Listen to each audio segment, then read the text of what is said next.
Hello there, I'm Blackbright and I'm broadcasting out of the east of England into your homes and to your phones. Welcome to my channel, and if it's the first time you're passing by, well, I tend to talk about the news, I tend to give my comments, I tend to raise awareness about different things. So I hope you enjoy my channel, and if you do, please subscribe, and if you just like this particular video, please press the like button.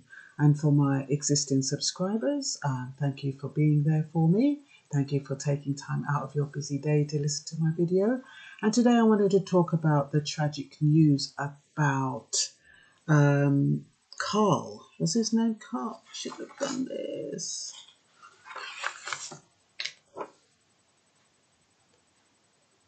Chaz Carl Powell. Chaz Carl Powell, 41 years old. He went to Jamaica and to see his girlfriend. And I don't understand how sickle cell works. I don't know if it just comes up periodically. I don't know if you can plan for it. But anyway, Chaz Powell, he had taken out emergency health insurance so that if he needed a blood transfusion as an emergency, he could get it. The only thing is that he took it out in the UK, and he went to Jamaica to see his girlfriend. When he got to Jamaica, his passport was absolutely fine. As far as it was good enough for him to get into the country, it was good enough for him to leave the UK to go to Jamaica. However, on the 9th of March, when he wanted to come back to England for the blood transfusion, all of a sudden there was an issue with the state of his passport. It wasn't good enough for international travel. Good enough to get him out of the country, which is what they want, really.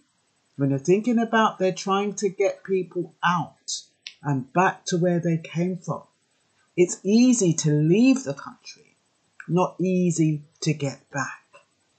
And so when it was due to come back, apparently British Airways said, look, your passport isn't good enough for international travel. And he said to them, look, I need to go home for a blood transfusion. So can you imagine the mind? I'm just trying to think the minds of the government or whoever it is. We've got a foreigner, in quotes, who wants to come over to our country and wants us to spend thousands on him for a blood transfusion. No, let him die in his own country.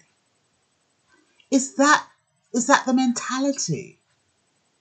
I don't want to believe it's the mentality, but I don't understand why you would allow this 41-year-old to leave on a passport but not be allowed to return on a passport. Unfortunately for Chaz, he probably underestimated the vigilance and the unfairness of the system. I don't know if he's read about the NC-19, people being deprived of their citizenship. I don't know if he's heard about all the other Jamaicans who have not been allowed back once they've left the country. Some are for whatever reason. I'm not quite sure what it is, why some people of Jamaican heritage can go to Jamaica and come back while others can't. I don't know what it is. I don't know if there's a background of criminal history on their records and it's flagged up when they leave the country, not for them to come back in. I don't know.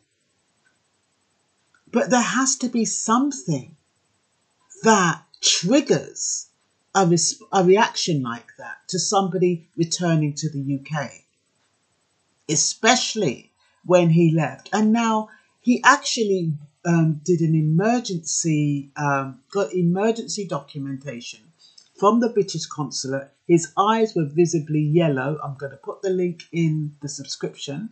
His eyes were visibly yellow at the time. His eyes were visibly yellow when he took the photograph. But in waiting for the document, he died 3 days after. being rejected on the flight.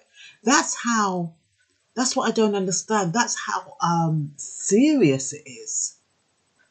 That's how immediate he needed the blood transfusion. And to think that he prepared himself so well in advance for all eventualities. But what he could not prepare himself for was being refused on the flight. I can say, so why did you go so far if you have that condition? We don't know. Some people do it on faith. We do not know why people make the decisions they make. But it's just sad. And sickle cell anemia is so painful. And the only way you can kind of limit its impact is to have a blood transfusion. Anyway, I'll read from my notes. I just put here on whose authority did they deny him travel. I was just trying to wonder whether or not when he left the country, was there something on his records to say, do not allow this man back in? Say passport is invalid or something.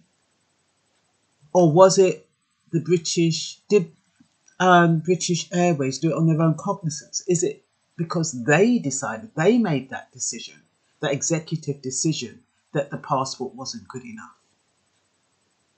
Didn't they stop to think that why was they allowed into the country on that passport? And you've got the man's money, he's paid for the flight. Just let the man get on the flight and say, look, renew your passport. Make sure you make it a priority when you get back. Tell you peeps, when you're traveling, make sure everything is in order, including the condition of your passport.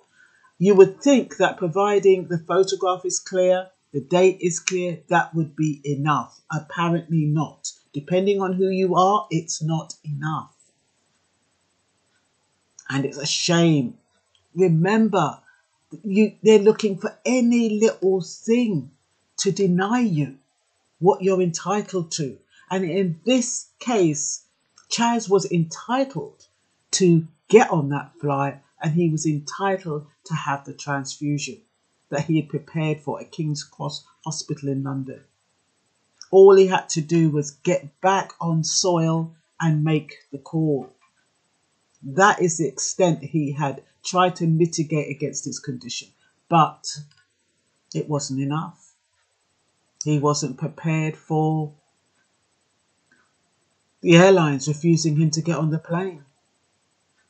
And that's why I was wondering if he knew beforehand that he needed a blood transfusion at such and such a date, or whether you wait until you know you need the blood transfusion and then you make the call. Will someone please tell me if they know in the comments? Because I don't understand that.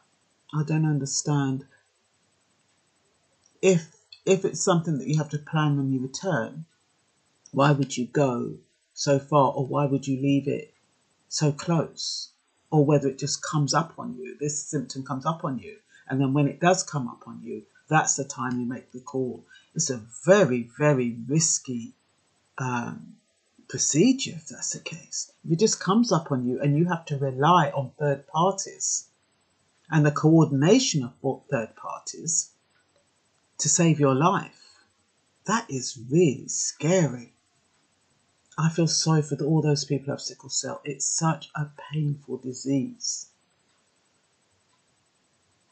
And I often talk about the story of a gentleman I knew.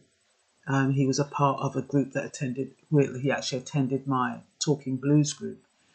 And he actually bought a house just literally a 7-minute walk from the hospital so that he could be seen to. And he died because they took too long to send the ambulance. He died of sickle cell. So, yes, I was going to read this, wasn't I? So why was the passport good enough? These are the questions I'm asking.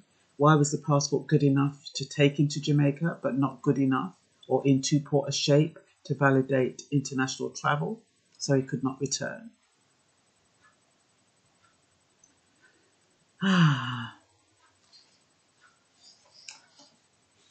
Yeah, there was also a situation that I know of where a colleague of mine is a nurse, a male black nurse. He does have an accent, and he had a heart attack or a heart condition, and he went to the hospital, and they were trying to get him to take a temporary measure to save his life, and he says, no, on my records it says I'm supposed to get the proper, the permanent measure.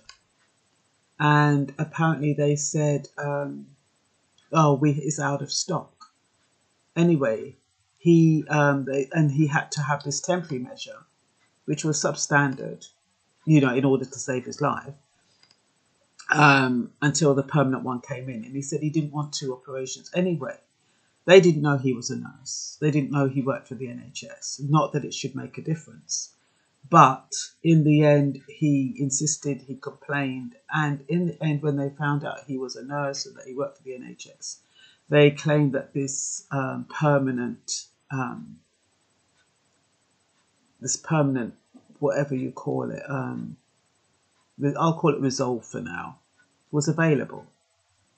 And and he had the permanent solution fitted to save his life. So it's not good. I don't know if it depends on don't know whether it depends on your health, your state of health, your race, your age, whether or not you have an accent, which determines what the quality of service you receive. It shouldn't depend on that, but sometimes it's fast making me believe that people need private insurance, but who can afford it? It's so expensive. But private insurance seems to be the way, peeps. But even then, even if you had, in this case, even if Carl had private insurance, he wouldn't have been able to get on the plane in order to have that.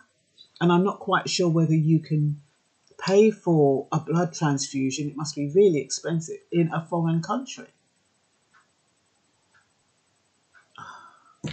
It's beyond me, really.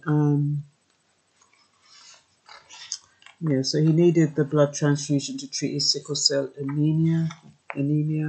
March the 9th was denied access to his British Airways flight at Montego Bay Airport, stating his passport was not in a good state. He went to Jamaica to spend time with his girlfriend. So was that a long distance relationship? So Powell got emergency travel documents from the British consulate with a new passport photo. Showed severe jaundice, one of the symptoms of sickle cell anemia, and it shows that he wasn't in a good place. He secured emergency funding if it was ever needed at King's Hospital. While waiting for emergency documents to come through, he complained of stomach pains, struggling to eat, and 3 days later he died after being rejected from the flight.